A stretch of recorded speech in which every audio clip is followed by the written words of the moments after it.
अस्सलाम वालेकुम व्यूवर्स, आज आप लोगों के लिए मीठी टिकिया की रेसिपी लेकर आई हूँ। इसकी काफ़ी रिक्वेस्ट थी मेरे पास, क्योंकि रजब का महीना है तो रजब के महीने में ये ख़ासकर बनाई जाती हैं। लोग अपने नियाज़ में शामिल करने के लिए इन टिक्कियों को बनाते हैं। और थोड़ी सी डिफरेंट रेसिपी है, हमारी फैमिली की रेसिपी है, ये आप लोगों के साथ शेयर कर रही हूँ। आई होप आप लोगों को पसंद आएगी ये। और इन टिक्कियों को कूंडों में बनाया जाता है। अगर आप मेरे चैनल पर नए हैं तो मेरे चैनल को सब्सक्राइब करें और साथ ही साथ बेल आइकन को क्लिक करना ना भूलें। इससे मेरे आने वाली हर वीडियो की नोटिफिकेशन आपको सबसे पहले मिलेगी। मेरी वीडियोस अच्छी लगे तो उसको लाइक करें और इसको शेयर भी ज़रूर करें। तो चलिए ये इसके इंग्रेडिएंट्स नोट कर लेते हैं। इसके लिए हमें चाहिए मैदा, 2 कप लिया है मैंने मैदा। पिसी हुई चीनी ली है 1 कप, और इसके अंदर मैंने 4 अदद इलायची ऐड करके इसको एक साथ पीस लिया था। दानेदार चीनी को पीस लिया था एक साथ मिक्स करके। खोया चाहिए हमें आधा कप, ये तकरीबन 100 ग्राम के बराबर है। दूध चाहिए होगा आधा कप आटा बनाने के लिए, गूंदने के लिए। तिल चाहिए हमें 1/4 कप। घी है हमारे पास 1/4 कप, ये मेल्ट होना चाहिए। कोकोनट लिया है मैंने 1 कप, हीप्ड है ये, बहुत भरा हुआ लिया है मैंने, पूरा ऊपर तक भरा हुआ है ये कप। सूजी चाहिए हमें आधा कप।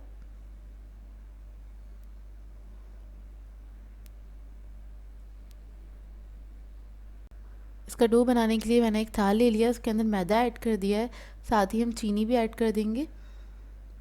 अच्छा, चीनी को मैंने पीस लिया था, कुछ लोग दूध में मिक्स करके फिर ऐड करते हैं, तो वो तरीका मुझे सही नहीं लगता है, तो मैं इस तरीके से बता रही हूँ, आपको बता रही हूँ। तो सूजी भी ऐड कर दी है मैंने, साथ साथ कोकोनट भी ऐड कर दिया, तिल भी, सब चीज़ें एक साथ चली जाएंगी इसके अंदर। और अभी जो ड्राई चीज़ें हैं बस मैं उनको मिक्स कर रही हूँ हाथ से अच्छे से। ये देखिए, बस इसको हम मिक्स कर लेंगे। उसके बाद हम इसके अंदर खोया ऐड करेंगे और खोए को हम हाथ से चूरा कर लेंगे। तो बस इसको मैं हाथों से इस तरह से मिक्स कर रही हूँ, और इसमें जितने लम्स है इसको मैं ख़त्म कर दूँगी इसी तरह से मिक्स करते करते। इसमें कोई भी लम्स नहीं रहने चाहिए और ये मैदे में बहुत अच्छे से मिक्स हो जाए। खोया ऐड करने से टिक्कियों में बहुत अच्छा टेस्ट आता है और ये बहुत खस्ता भी बनती हैं। तो ये देखिए, खोया अच्छे से मिक्स हो गया। अब इसके अंदर मैं घी ऐड कर दूँगी। अच्छा, घी हमारा मेल्ट होना चाहिए, इस बात का ख्याल रखिएगा। और मेल्ट करने के बाद ही आपको इसको मेजर करना है। तो जमे हुए घी को मेजर नहीं करिएगा, वो ज़्यादा हो जाता है क्वांटिटी में। तो बस घी को भी हम हाथ से अच्छे से इसको मिक्स कर लेंगे मैदे के अंदर।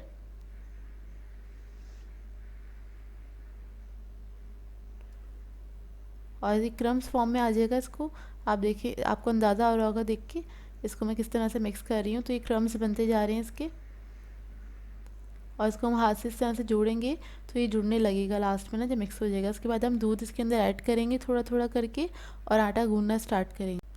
तो बस मैं थोड़ा थोड़ा करके दूध ऐड करूँगी, इसका आटा बना लूँगी। अच्छा, इसके अंदर चीनी है तो इसका जो आटा है बहुत ज़्यादा स्टिकी होता है, और मैं जो इसका आटा गूंदती हूँ तो मैं थोड़ा सा स्टिकी ही रखती हूँ, क्योंकि हम इसके अंदर सूजी ऐड करती हैं ताकि उसको फूलने का थोड़ा सा मतलब गुंजाइश मिले, उसको थोड़ा मॉइस्चर मिले ताकि वो अच्छे से फूल सके।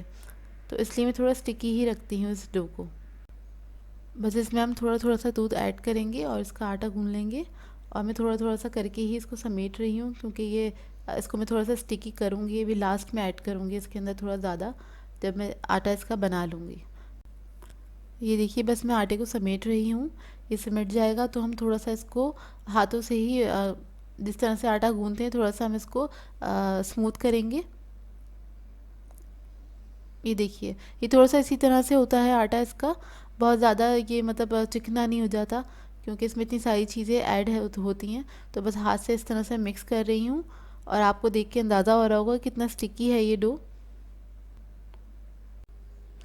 अब बस मैं इसको इसी तरह से थोड़ी देर तक के लिए गूंद लूँगी, तकरीबन 1 से 2 मिनट के लिए। इसको बहुत ज़्यादा नहीं गूना जाता है इसको, क्योंकि रेस्ट दिया जाता है, तकरीबन 10 से 15 मिनट तक इसको हम रेस्ट देंगे। तो इसको मैं थोड़ा सा गूंद रही हूँ। बस 1 से 1.5 मिनट के बाद इसको मैं समेट के और साइड पे रख लूँगी, और इसको हम रख देंगे तकरीबन 15 मिनट के लिए। देखिए, थोड़ा सा दूध बच गया है, पूरा आधा कप यूज़ नहीं हुआ है।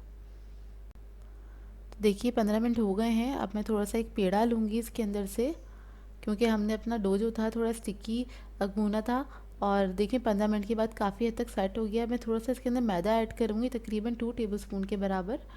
और आधा कप मैदा अपने पास रखिएगा। आप इस तरह से पेड़े लीजिएगा और 2 टेबलस्पून इसमें मैदा हम ऐड करेंगे और इसको हम हाथ से इस तरह से स्मूथ कर लेंगे, ताकि जो भी इसमें नमी है वो थोड़ी ख़त्म हो जाए। क्योंकि अगर इसमें नमी होगी तो हमारी जो टिक्कियाँ हैं वो फैल जाएंगी, मतलब वो फ्राई नहीं होंगी अच्छे से। तो हमने क्या करना है, बाद में थोड़ा सा इसमें मैदा ऐड करके इसको इस तरह से हमने थोड़ा सा स्मूथ कर लेना। इसके बाद हम इसको बेलेंगे। तो अब मैं इसको बेल रही हूँ। और टिक्कियों को बहुत ज़्यादा मोटा नहीं रखा जाता, ना ही बहुत ज़्यादा पतला रखा जाता है। 1/4 इंच के बराबर हम रखते हैं। और इसको मैं कुकी कटर से कट कर रही हूँ अब। तो इसकी मोटाई मैं आपको कट करके दिखा देती हूँ कितनी चाहिए। ये देखिए इतनी मोटी होनी चाहिए टिकिया। और इसी तरह से मैं सारी टिक्कियों को कट करके रख लूँगी। अच्छा, घी मैंने गरम करने के लिए रख दिया था लो मीडियम फ्लेम पे। आप लोग चाहें तो इसको ऑयल में भी फ्राई कर सकते हैं, लेकिन घी में इसको फ्राई किया जाता है, उससे ज़्यादा अच्छी बनती हैं खस्ता करारी। और इसके अंदर अच्छा मैंने खोया ऐड किया था। नॉर्मली लोग खोया नहीं ऐड करते हैं, तो खोया ऐड करने से ये अंदर से सॉफ्ट होती हैं, ऊपर से करारी रहती हैं। और इनको आप ना जब ये फ्राई हो जाएं, और क्या कहते हैं, क्योंकि जब भी बनती हैं घर में बहुत ज़्यादा बल्क में बनती हैं, तो इसको आप फ्रिज में रख सकते हैं आराम से। ये 15-20 दिन तक रह जाती हैं, फ्रिज के अंदर रख सकते हैं आप इसको आराम से। फ्रिज के अंदर इसलिए कह रही हूँ रखने के लिए, क्योंकि इसके अंदर हमने खोया ऐड किया तो इनकी ख़राब होने का डर होता है, इस वजह से आप इसको फ्रिज में रख सकते हैं। और जो सादी वाली बनती है बगैर खोए की, तो वो तो आप एयर टाइट जार में भी करके बाहर रख सकते हैं, तो कोई मसला नहीं है, क्योंकि अब गर्मियाँ स्टार्ट हो गई हैं ऑलमोस्ट। तो देखिए एक तरफ जब ब्राउन कलर आ गया इसके, तो हम इसको एहतियात से इसको हम टर्न करेंगे, क्योंकि ये क्या कहते हैं, ये बहुत ज़्यादा सॉफ्ट होती हैं इस वक्त ना, कि मतलब इनके टूटने का डर होता है। तो इस वजह से आप मैंने 2 स्पून यूज़ करें और एहतियात से इसको टर्न कर लिया। दोनों तरफ जब अच्छा गोल्डन कलर आ जाएगा, जैसा आपको पसंद हो वैसा ही आप इसको, जितना गोल्डन पसंद हो उतना इसको गोल्डन करेंगे। और फिर हम इसको निकाल लेंगे घी में से जब ये गोल्डन हो जाएंगी। अच्छा, ये फ्राई होने के बाद थोड़ी सी फूलती भी है, क्योंकि इसके अंदर सूजी होती है, तो इनका साइज़ ज़रा सा बड़ा होता है, बहुत थोड़ा सा। ये देखिए मैंने निकाल ली हैं। और इसको आप किसी छन्नी में निकालिएगा। अगर आप बड़े बल्क में बना रहे हैं तो मैं इसको टिश्यू पेपर पे निकाल रही हूँ, ताकि एक्स्ट्रा जो भी घी है वो निकल जाए। ये देखिए टिक्कियाँ हमारी सारी फ्राई हो गई हैं। और ये जब ठंडी हो जाए उसके बाद ही आप इसको फ्रिज में कहीं पे स्टोर कर सकते हैं। बहुत ही मज़ेदार बनती हैं। इसको मैं आपको एक तोड़ के दिखा रही हूँ। अंदर से खस्ता होती हैं ये, और इनका टेस्ट भी बहुत अच्छा होता है। इस रेसिपी को ट्राई ज़रूर कीजिएगा और अपना फ़ीडबैक दीजिएगा आप लोगों को कैसी लगी ये रेसिपी। और ये बहुत ही मज़े की बनती हैं, काफ़ी दिनों तक आप इसको रख के खा सकते हैं, एंजॉय कर सकते हैं। सो व्यूवर्स, अगर आप लोगों को मेरी रेसिपीज़ अच्छी लगती हैं तो मेरे चैनल को सब्सक्राइब करें, लाइक करें, कमेंट ज़रूर किया करें, शेयर भी ज़रूर किया करें अपने फ्रेंड्स के साथ, फैमिली के साथ। तो मुझे अपनी दुआ में याद रखिएगा। अल्लाह हाफ़िज़।